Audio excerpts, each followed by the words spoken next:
Chemistry में आपका स्वागत है। जैसा कि आप पढ़ते आए हो, आज हम आपको मेटल एंड नॉन मेटल के बारे में बताएंगे। मेटल नॉन मेटल होते क्या है। जहां तक आप ध्यान से सुनेंगे, बहुत काम की चीज है और 2 मिनट में ही सब इस चीज को सीख जाओगे आज आप। लेकिन साथ जवाब दोगे और लाइक करें तो सब्सक्राइब करें। देखो जी, तत्व सबसे पहले है हमारे तत्व। तत्व कितने होते हैं? 118। कितने होते हैं? 118 तत्व, जिनमें धातु कितने हैं? धातु 91, अधातु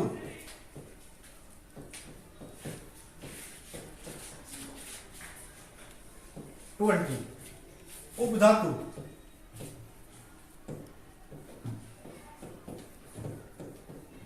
7। जोड़ के देख लो कितने होंगे। धातु यानी कि मेल आदमी होते हैं, जैसे अधातु फीमेल, और तीसरी कैटेगरी होती है वो होती है उपधातु, जो दोनों में मिलते हो, जो कंडीशन है, जैसे ट्रांसजेंडर कहते हो, जैसे किन्नर कहते हो, यानी कि ये वो है उपधातु। धातु अधातु के गुण मिलते हैं वो उपधातु। तो सबसे पहले जो हम पढ़ेंगे इसमें धातु कि धातु क्या होती है। धातु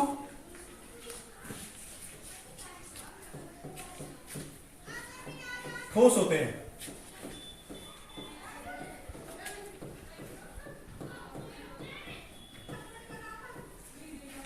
हमने कहा कि धातु ठोस होते हैं, लेकिन इसका भी एक अपवाद है। जो पारा है वो अधातु है, वो सॉरी धातु है पारा, लेकिन वो ठोस नहीं है। दूसरा चमक, धातुओं में चमक होती है।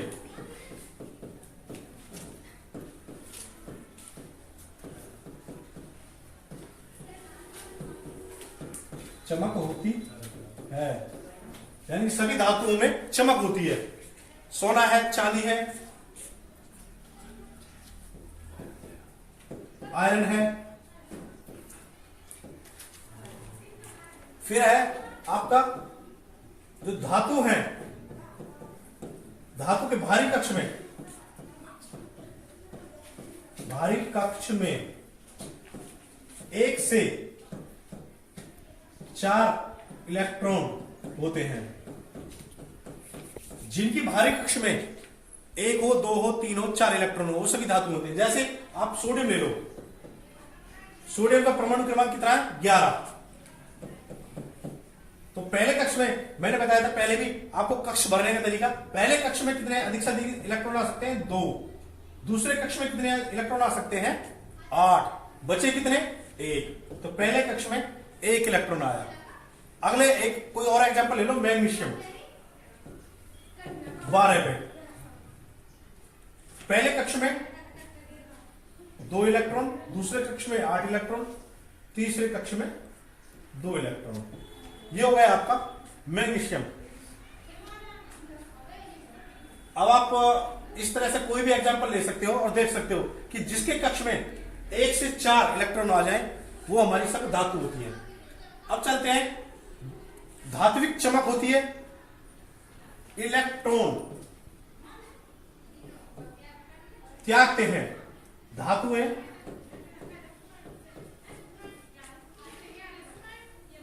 इलेक्ट्रॉन त्यागते हैं, यानी कि धातु है पॉजिटिव है, धनी आदमी है, ये किसी को भी उधार दे देते हैं इलेक्ट्रॉन। धातु है जो इलेक्ट्रॉन किसी को उधार दे सकते हैं। अगला क्या होगा? धातु चालन। धातुओं में चालन होता है।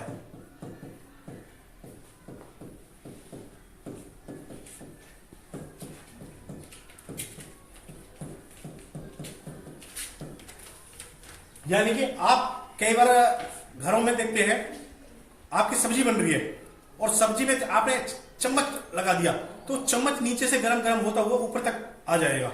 तो इसके कारण होता है धातुओं में चालन होता है। या आप कहते हो आपने घर पे चाय ली स्टील के गिलास में और आधा कप वो भरा चाय के, लेकिन आपका जो चालन के कारण गिलास है जो ऊपर तक गर्म हो जाता है, आप ऊपर पकड़ोगे तो ऊपर गर्म हो जाता है चाय, वो चालन विधि है। फिर यह आपके ऊष्मा की चालकता, ऊष्मा की चालकता धातुओं में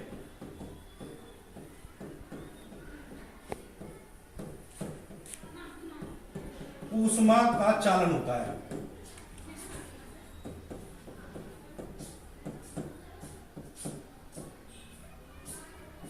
यानी कि जो धातु है ऊष्मा को अपने अंदर से जाने देते हैं, जैसे सिल्वर है, कॉपर है, गोल्ड है, ये अपने अंदर से ऊष्मा को, जो भी धातु है। लेकिन इसका भी एक अपवाद है, कार्बन अधातु है, होते हुए भी कार्बन अपने में से इलेक्ट्रिसिटी को गुजरने देती है, बिजली को गुजरने देती है। इसके बाद आ गया हमारा ऑक्साइड। जो धातुएं होते हैं ऑक्सीजन से क्रिया करके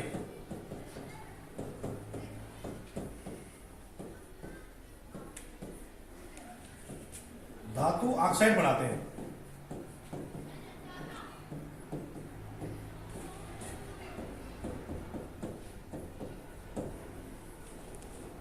मैंने क्या बताया था, जो धातु होते हैं वो ऑक्सीजन से क्रिया करके धातु ऑक्साइड बनाते हैं। जैसे कॉपर धातु है, जमा में ऑक्सीजन,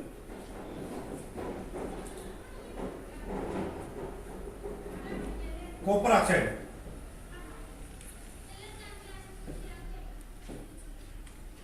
मैग्नीशियम कि अगर ऑक्सीजन से क्रिया कराई जाए,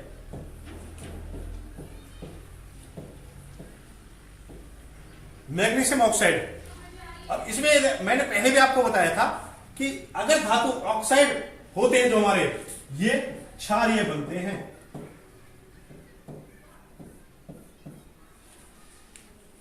और अधातु ऑक्सीजन के साथ क्रिया करते हैं, अम्लीय बनते हैं। ये आपके अम्लीय बनते हैं।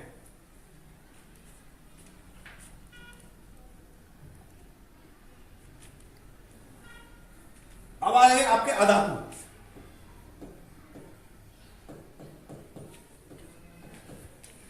अधातु में मैंने बताया था कि इनमें चालकता नहीं होती।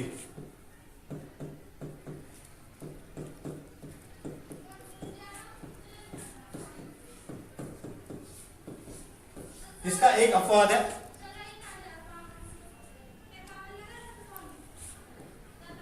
कार्बन। कार्बन अपने आप में इलेक्ट्रिसिटी को गुजरने देता है। आप अगर पेंसिल को छीलोगे और पेंसिल के सिक्के को बिजली में लगा के चेक करोगे तो करंट आ जाएगा। तो ठोस, मैंने कहा था सभी अधातुएं क्षणभंगुर होती हैं।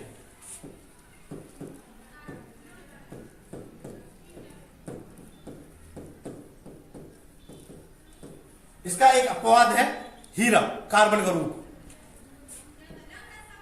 हीरा अपवाद है इसका, ठोस होता है। धातुओं में चमक होती है, अधातुओं में चमक नहीं होती, चमक नहीं होती। इसका भी एक अपवाद है हमारे पास, ब्रोमीन। ब्रोमीन चमकदार होती है। अब कहते हैं धातु में एक धावनिक गुण होता है, ध्वनि, कि अगर धातुओं को आप किसी चीज से पीटो तो धातु आवाज करती है। ध्वनिक बोलते हैं जिसे आप, पीटने पर आवाज करती हैं।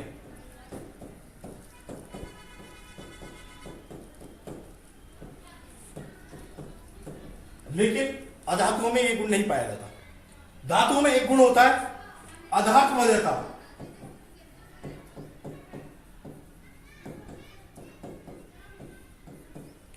यानी कि धातु को पीट पीट कर, धातुओं को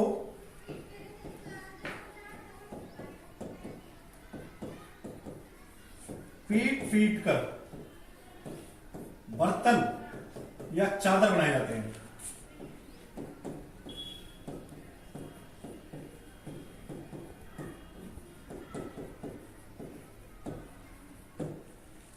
तन्य, तन्यता,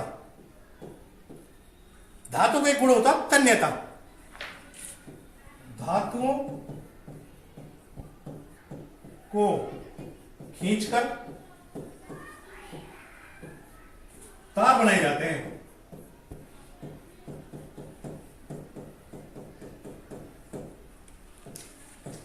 किस किसके? सिल्वर, तांबा आदि। हालांकि सोने चांदी के बन सकते हैं, लेकिन सोना चांदी बहुत महंगा होता है, कोई नहीं बनाएगा तार, सब उसको काट ले जाएंगे, चोरी कर ले जाएंगे। तो इस वजह से हमारा जो अधातु होते हैं, ये गुण भी नहीं होता अधातुओं में। अब आ जाती है हमारी बारी कि एक क्वेश्चन आ जाता है, 1 ग्राम सोने से कितनी लंबा तार बनाया जा सकता है? 1 ग्राम सोने से कितना लंबा तार बनाया जा सकता है? क्वेश्चन आता है बोर्ड के पेपरों में।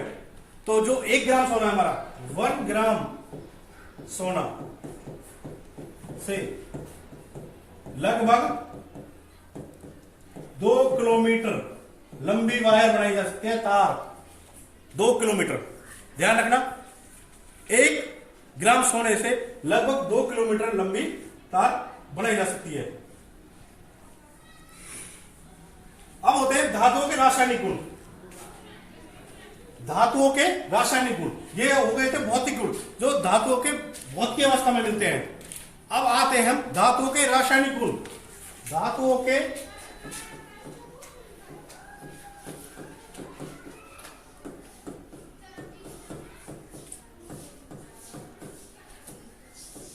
गुण।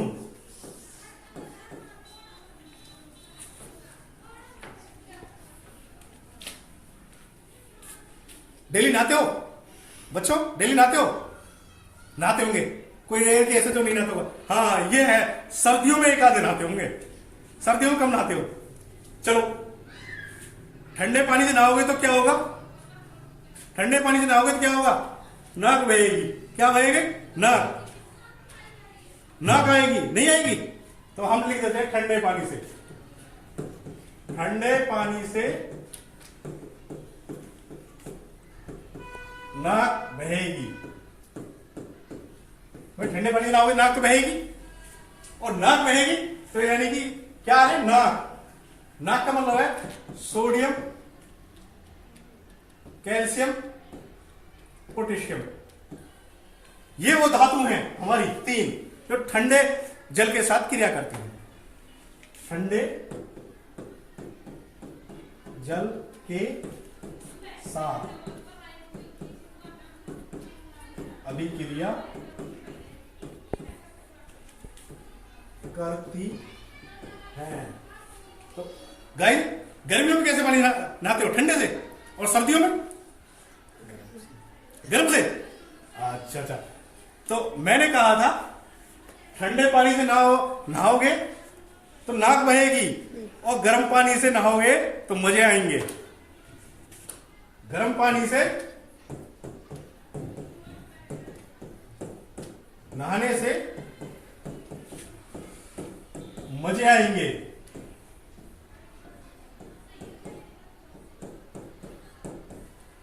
आएंगे मजे गर्म पानी से।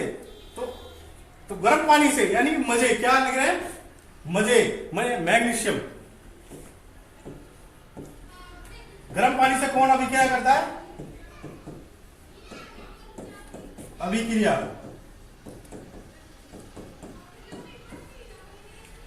मतलब मैग्नीशियम एक ऐसी धातु है जो गर्म पानी से अभिक्रिया करती है। ठंडे पानी से बता दी मैंने, गर्म पानी से बता दी। अब आपको मैं बताता हूं, क्या बताएंगे कि भाप रह गया। अब जब ठंडे पानी से आप नहाओगे, नाक बहेगी, तो भाई किसी ना किसी डॉक्टर के पास तो जाओगे।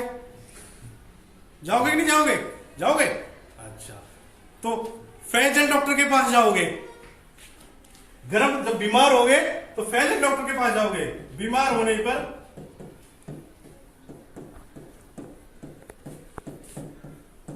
फैजल डॉक्टर के पास जाओगे।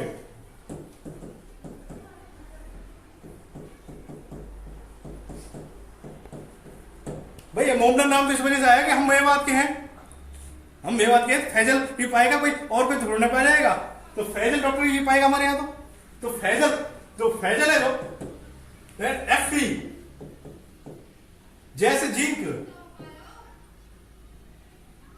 ऐसे एल्युमिनियम, ये जो है भाप के साथ क्रिया करती है। क्रिया जो फैजल डॉक्टर के पास जा रहे हो तो इस मतलब आप भाप के साथ क्रिया करा रहे हो इनकी।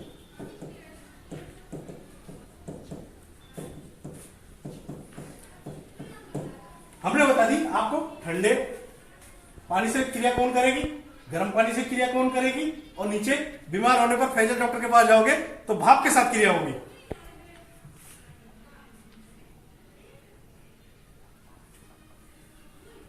सोना, चांदी और कॉपर, ये पानी के साथ अभिक्रिया नहीं करती।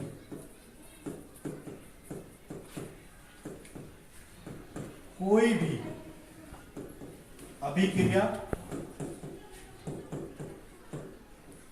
नहीं करती है। इनके लिए तो चाहे गर्म पानी हो, चाहे ठंडा पानी हो, चाहे भाप हो, ये कोई अभिक्रिया नहीं करेंगी। अब आ जाता है कैल्शियम और मैग्नीशियम। पानी के साथ अभिक्रिया करते टाइम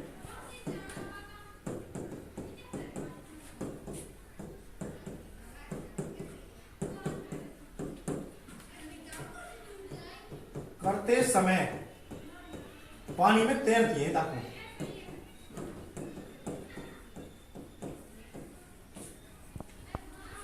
मैंने बताया था आपको ठंडे जल के साथ क्रिया, यानी कि नाक,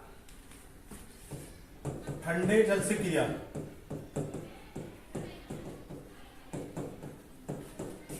नाक, सोडियम, कैल्शियम, पोटेशियम। अगर इनके ऊपर आप ठंडा पानी डाल दो, इन तीनों धातुओं के ऊपर, तीन धातु हमारी ऐसी है, अगर इन पे आप ठंडा पानी गिर दो तो बम ब्लास्ट की तरह फटेंगे, आग लगेगी इनमें। ये इतनी अभिक्रियाशील धातु है कि इन अभिक्रियाशील धातु को सोडियम को हम मिट्टी के तेल में रखते हैं। ये किसी रिएक्शन ना करें, इसलिए इनको डब्बों के अंदर रखते हैं।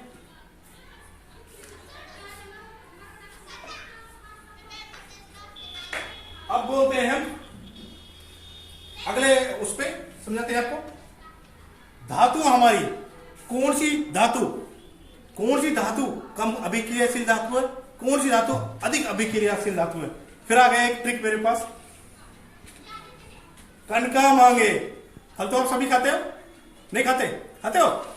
अच्छा, कितने खाओगे आज? ज्यादा जल्दी बताओ, कितने खाओगे? ज्यादा खाओगे? चलो आप बताते हैं। कनका मांगे आलू जैसे फल, पर है तो सिंगल। अब कनका है, कोई वो फल मांग रही है, लेकिन उसके लिए आलू जैसे फल है और पर है सिंगल। एक क्वेश्चन आएगा, चलो करते हैं। कनका मांगे, कंगना मांगे आलू जैसे फल, पर है तो सिंगल। अब लिखते हैं हम, कंगना मांगे आलू जैसे फल, पर है तो सिंगल। रट लो इसको, बहुत काम की चीज है। कंगना मांगे आलू जैसे फल, पर है तो सिंगल। क्या बताया? कंगना मांगे आलू जैसे फल, पर है तो सिंगल। कैसे? पोटेशियम,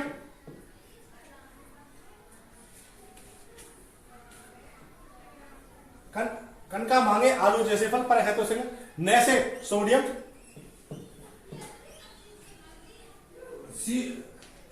ना से Ca, मांगे से मैग्नीशियम, आलू से एल्युमिनियम,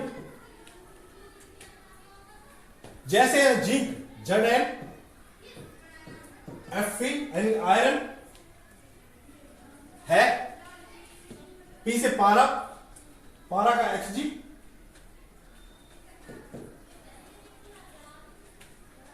है तो H, तांबा Cu, C से आपका आ जाएगा सिल्वर Ag, गैस है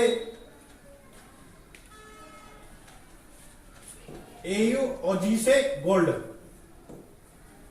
Ag। देखो कनका मांगे आलू जैसे फल पर है तो सिंगल, K से K यानी कि पोटेशियम, N से सोडियम, ना से Ca कैल्शियम, मांगे मतलब मैग्नीशियम, आलू एल्युमिनियम, जैसे यानी कि जिंक,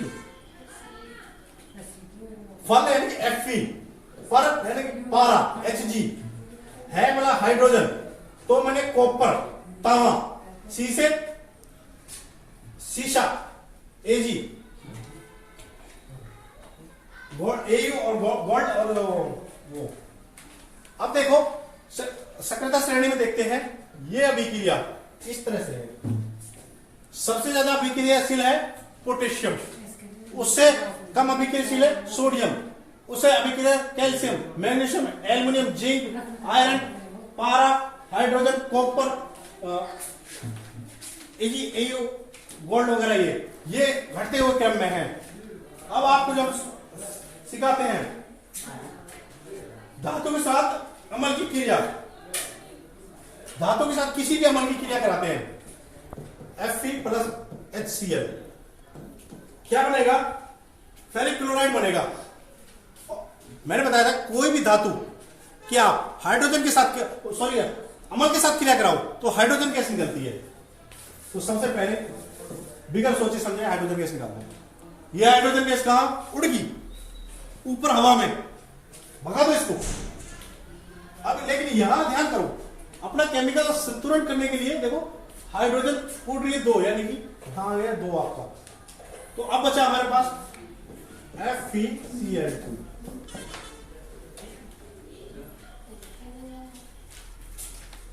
अब कहते हैं ये हो गया आपका, अगला कर देते फेरिक का H2SO4 के साथ क्रिया। तो क्या होगा, FeSO4 प्लस H2, ये भी अपने उड़ गई। ये किस कारण से हो रही है कि कोई भी, मैंने पहले बताया था, कोई भी धातु अगर अमल के साथ क्रिया करती है तो क्षार बनाती है, हाइड्रोजन गैस बनाती है। तो हाइड्रोजन बन, हाँ तो ये मैंने बताया था आपको कि अमल के साथ हम जो क्रिया कराते हैं, तो ये कौन सा अमल क्रिया करते हैं। अमल होते हैं हमारे 2 तरह के,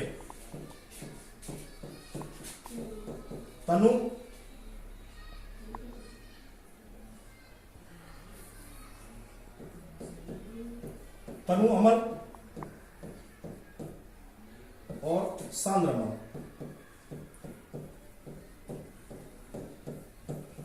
अब मेरे को ये बताएगा तनु किसे कहते हैं और सांद्र किसे कहते हैं, नहीं पता, चलो मैं बताता हूं। तनु अमल वो अमल,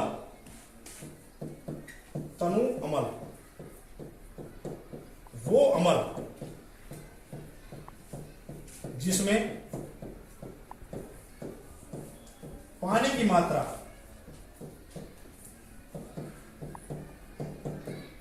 ज्यादा हो, वह अमल कम हो, उसको कहेंगे तनु अमल। सांद्र अमल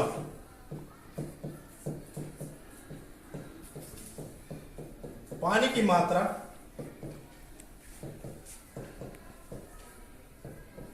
कम हो, अम्ल की मात्रा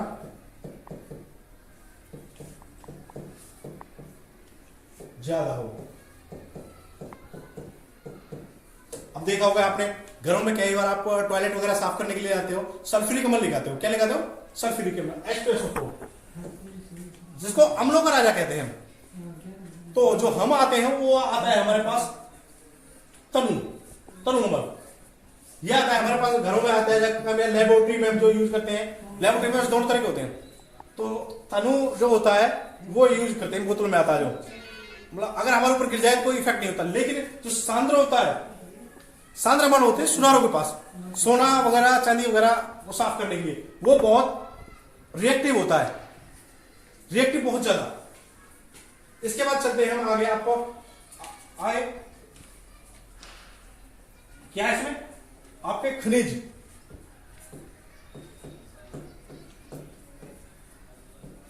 एस गैंग,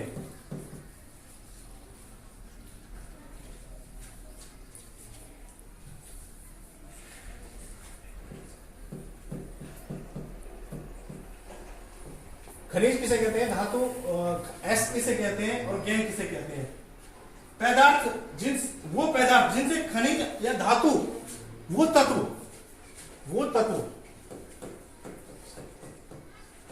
जिनसे धातु या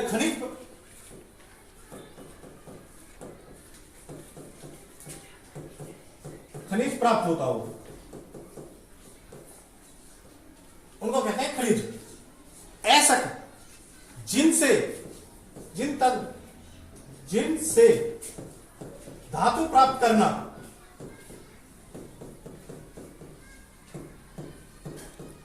आसान हो, उसको कहते हैं एस्थ। गैंग, धातुओं के साथ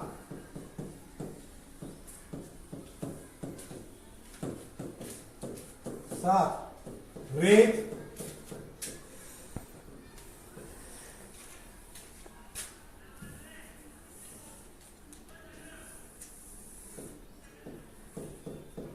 जैसी अशुद्धियां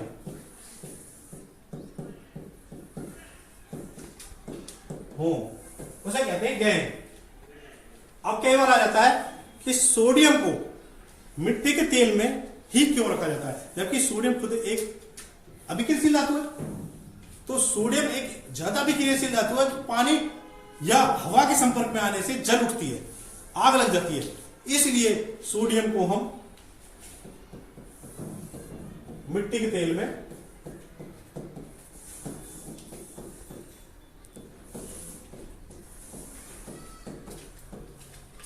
रखते हैं। फिर आ जाता है हमारा इलेक्ट्रॉन वितरित करने का क्या तरीका है। जैसे सोडियम है, मैग्नीशियम है, एल्युमिनियम है, क्लोरीन है, सल्फर है, इनमें इलेक्ट्रॉन किस तरह से दर्शाते हैं? तो सोडियम आते हैं हमारे 11 पे, मैग्नीशियम 12 पे, एल्युमिनियम 13 पे, क्लोरीन 17 पे, सल्फर 16 पे। तो जो इलेक्ट्रॉन आएंगे इसमें पहले कक्ष में 2, दूसरे में 8, लास्ट में 1। तो जो पेपर में आ जाता है इलेक्ट्रॉन विन्यास दिखाइए, इसका कैसे दिखाते हैं? तो क्लोरीन का दिखाएंगे इस तरह से। एक मैग्नीशियम 2, 8, 2। तो जो मैग्नीशियम दिखाएंगे हम, कोई भी 2 कांटा दिखा दो इस तरह से, ये मैग्नीशियम का है। अब दिखाते हैं एल्युमिनियम का।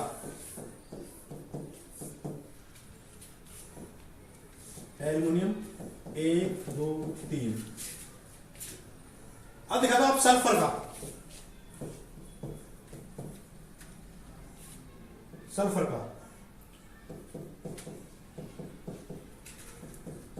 ये आपका सल्फर का हो गया। इस तरह क्लोरीन का,